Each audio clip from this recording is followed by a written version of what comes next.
Welcome to Tech Bytes and News, your daily roundup of articles featured in Hacker News. Today, we're diving deep into Intel's new Skymont E-Core architecture, as featured on Chips and Cheese. Get ready for some serious tech talk, folks. Ooh, E-Cores. I'm all ears. Last time I checked, they were more of a EULA supporting cast, right? What's changed? Exactly. They used to be the sidekicks, but with Lunar Lake, Intel's P-cores are ditching SMT, focusing on single-threaded speed. That leaves the E-cores to really shine in multi-threaded performance. Think of it as a power shift in the CPU world. So Skymont is the new kid on the block, replacing Crestmont in Meteor Lake, yeah? Yep, and it's a big upgrade.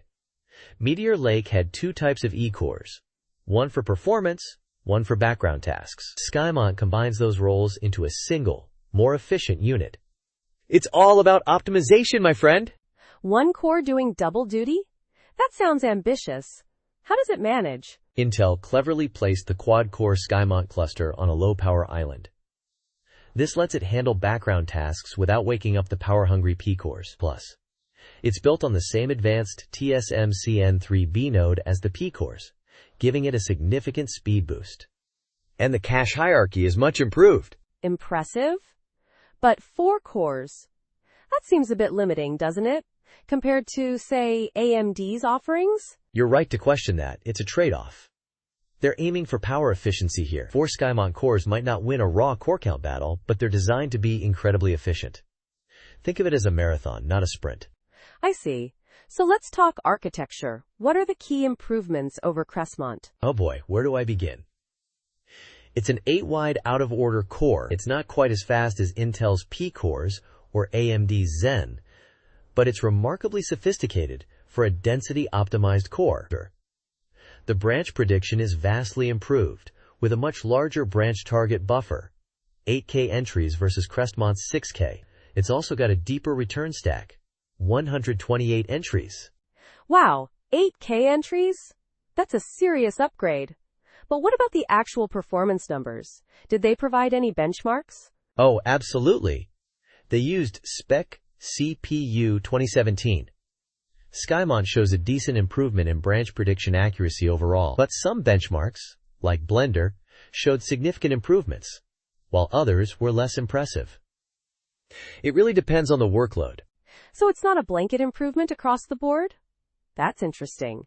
What about the instruction fetch and decode? Skymont has 3 decode clusters, decoding 9 instructions per cycle. No micro-op cache, unlike higher-end cores, but the increased decode capacity is significant. The instruction fetch bandwidth is also improved, though it seems to hit a ceiling in some tests. There's still room for improvement there, I think. A ceiling. What about the out-of-order execution engine? That's a crucial part of modern CPU design. Huge improvements there, too. The reorder buffer, ROB, has 416 entries, a massive jump from Crestmont's 256. This significantly increases the core's ability to reorder instructions for better performance. The register files and store queue are also larger.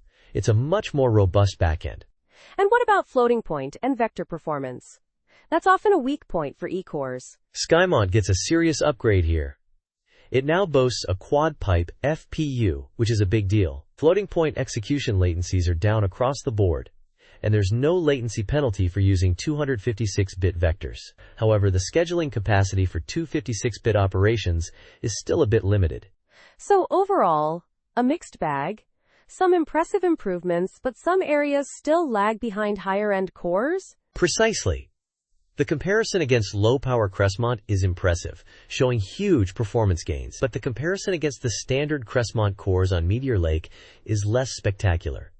The difference in cache hierarchy plays a big role here.